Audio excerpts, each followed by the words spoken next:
Welcome to GV Tech Talks podcast.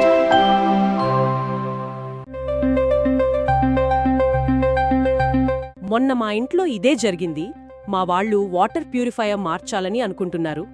దాని గురించి అరగంట మాట్లాడుకున్నామంతే. హ్మ్.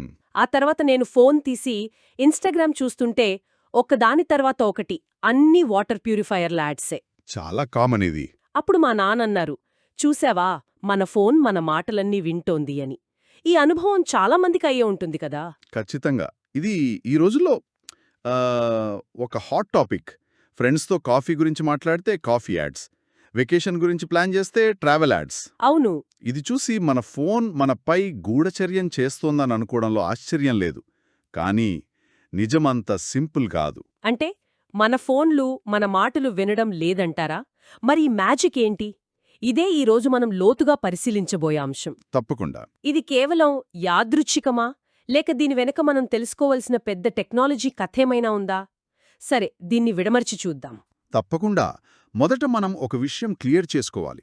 మన ఫోన్కు మన గురించి తెలుసుకోవడానికి మన మాటలు వినాల్సిన అవసరమే లేదు. అవసరం లేదా? లేనే లేదు.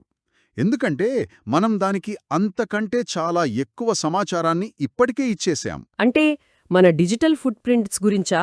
మనం ఆన్లైన్లో వదిలేసే ఆనవాళ్లు? సరిగ్గా అదే. మనం ఎక్కడికి వెళ్తున్నాం అంటే మన లొకేషన్, గూగుల్లో ఏం వెతుకుతున్నాం, మన సర్చ్ హిస్టరీ, యూట్యూబ్లో ఏ వీడియోలు చూస్తున్నాం, ఫేస్బుక్లో దేన్ని లైక్ చేస్తున్నాం, ఒక పోస్ట్ మీద ఎంతసేపు ఆగుతున్నాం, ప్రతి క్లిక్, ప్రతి స్క్రోల్, ప్రతి స్వైప్ ఒక డేటా పాయింట్గా రికార్డవుతుంది. అమ్మో! ఈ డేటా అంతా కలిసి మన యొక్క ఒక వర్చువల్ ప్రొఫైల్ను తయారుచేస్తుంది. అంటే మన అలవాట్లు, ఆసక్తులు, బలహీనతలు అన్నీ అందులో ఉంటాయన్నమాట. మరి ఈ డేటా మొత్తాన్ని ఏం చేస్తాయి ఈ కంపెనీలు? బంగారం, వజ్రాల కన్నా విలువైనదిగా ఫీలవుతున్నట్టున్నాయి. ఫీలవడం కాదు, నిజంగానే ఈ డేటా ఈ డిజిటల్ యుగంలో బంగారం కంటే విలువైంది. ఇక్కడే మనం ఫేస్బుక్, గూగుల్ లాంటి కంపెనీల బిజినెస్ మోడల్ని అర్థం చేసుకోవాలి. ఓకే. మనం వాటి సేవలను ఉచితంగా వాడుతున్నామని అనుకుంటాం, కానీ అది నిజం కాదు. ఆ కంపెనీలు మనకు ప్రాడక్ట్ను అమ్మడం లేదు. ఉమ్, అవే మనల్ని ఒక ప్రాడక్ట్గా మార్చి ప్రకటనదారులకు అమ్ముతున్నాయి. ఓకే. ఒక్క నిమిషం. ఆ వాక్యం మళ్ళీ చెప్పండి. మనం కస్టమర్లం కాదు, మనం ప్రాడక్ట్. అవును, అంటే మనం ఫేస్బుక్ను ఫ్రీగా వాడటం లేదు, మన పర్సనల్ సమాచారాన్ని ఫీజుగా చెల్లిస్తున్నామన్నమాట. కరెక్టేనా? 100% కరెక్ట్. మన డేటాను విశ్లేషించి ఈ వ్యక్తికి కొత్త ఫోన్లంటే ఇష్టం, ఈమెకు ప్రయాణాలు చేయడం ఇష్టం అని ఖచ్చితంగా అంచనా వేసి ఆ సమాచారాన్ని యాడ్స్ ఇచ్చేవాళ్లకు అందిస్తాయి. అందుకే మనకు అంత ఖచ్చితమైన యాడ్స్ కనిపిస్తాయి. ఎగ్జాక్ట్లీ. మనం వినియోగదారులం కాదు, మనం ఉత్పత్తిగా మారాం. మనం ఉత్పత్తిగా మారామనే ఆనెస్టీ చాలా భయంకరంగా ఉంది. సరే, మరి నా వాటర్ ప్యూరిఫైయర్ యాడ్ సంగతేంటి? మనం మాటను వినడం లేదన్నారు కదా, మరి ఇది ఎలా సాధ్యం? ఇక్కడే అసలు విషయముంది. దీని వెనుక ఉన్న టెక్నాలజీ పేరు ప్రిడిక్టివ్ అనాలిసిస్, లేదా సింపుల్గా చెప్పాలంటే అంచనా వేయడం. అంచనా వేయడమా?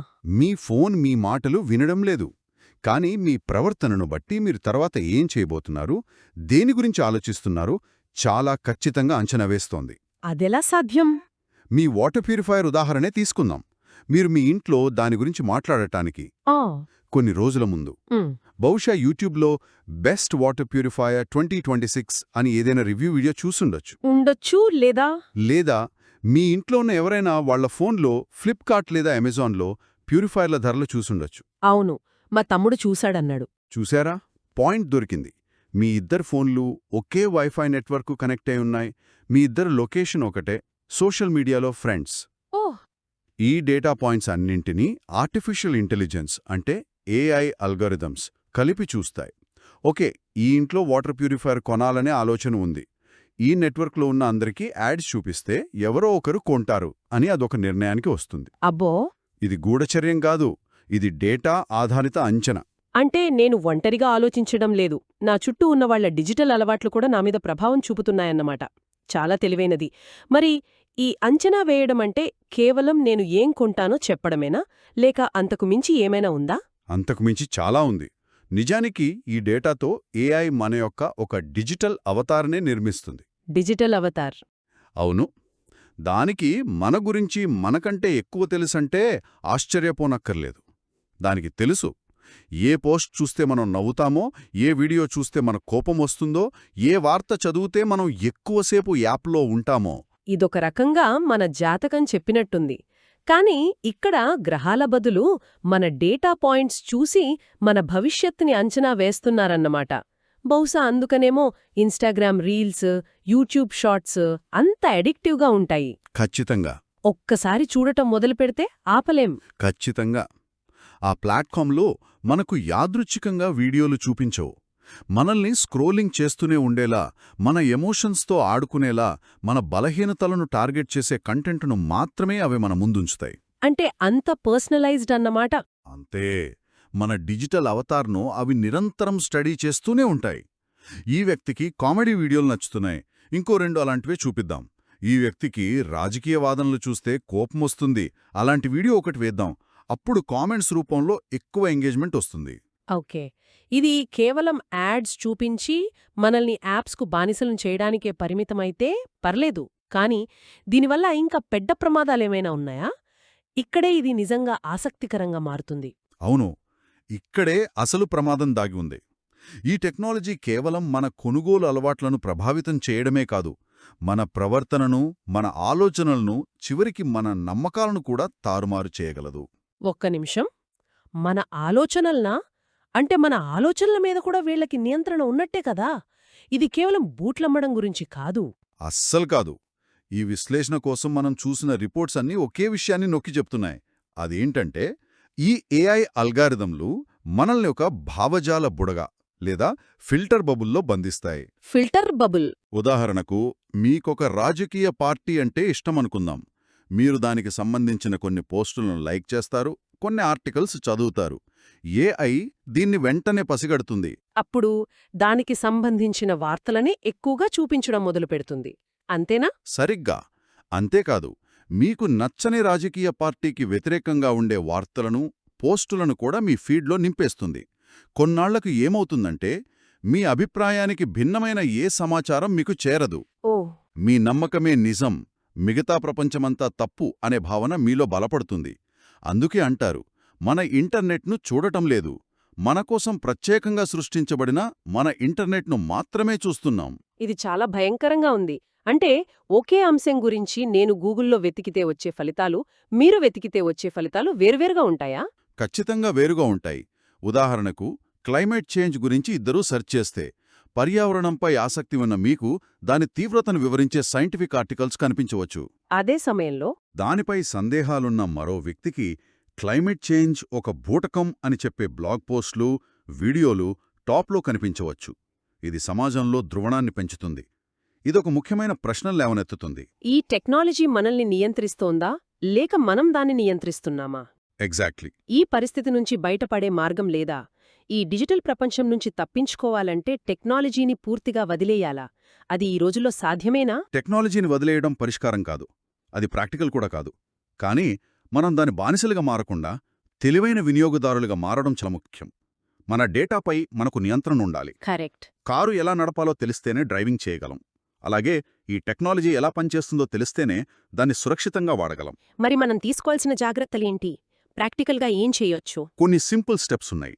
మొదటిది, మన ఫోన్లోని యాప్ పర్మిషన్లను ఒకసారి చెక్ చేయండి. అవును. ఒక ఫోటో ఎడిటింగ్ యాప్కు మీ కాంటాక్ట్స్, మైక్రోఫోన్ యాక్సెస్ ఎందుకు? అవసరం లేని పర్మిషన్లను వెంటనే ఆపేయండి. లొకేషన్ యాక్సెస్ కూడా. చాలా యాప్సు మనం ఎక్కడికి వెళ్తున్నామో 24/7 ట్రాక్ చేస్తూనే ఉంటాయి. చాలా వాటికి అది అవసరం కూడా ఉండదు. నిజం. అవసరం లేని యాపులకు లొకేషన్ యాక్సెస్ను వైల్ యూజింగ్ ది యాప్ ఓన్లీకి మార్చండి, లేదా పూర్తిగా ఆఫ్ చేయండి. రెండోది, ప్రైవసీని గౌరవించే బ్రౌజర్లను వాడండి. గూగుల్ క్రోమ్కు బదులుగా బ్రేవ్ లేదా డక్డక్గో లాంటివా? అవును. అవి వాడితే మీ సర్చ్ హిస్టరీ అంతగా ట్రాక్ అవ్వదు. సోషల్ మీడియాలో సైనప్ చేసేటప్పుడు కూడా మన గురించి మొత్తం సమాచారం ఇవ్వాల్సిన అవసరం లేదు కదా? అస్సలు లేదు. ఒక వెబ్సైట్ మీ పుట్టినరోజు, ఫోన్ నెంబర్ అడిగినప్పుడు అది నిజంగా అవసరమా అని ఆలోచించండి.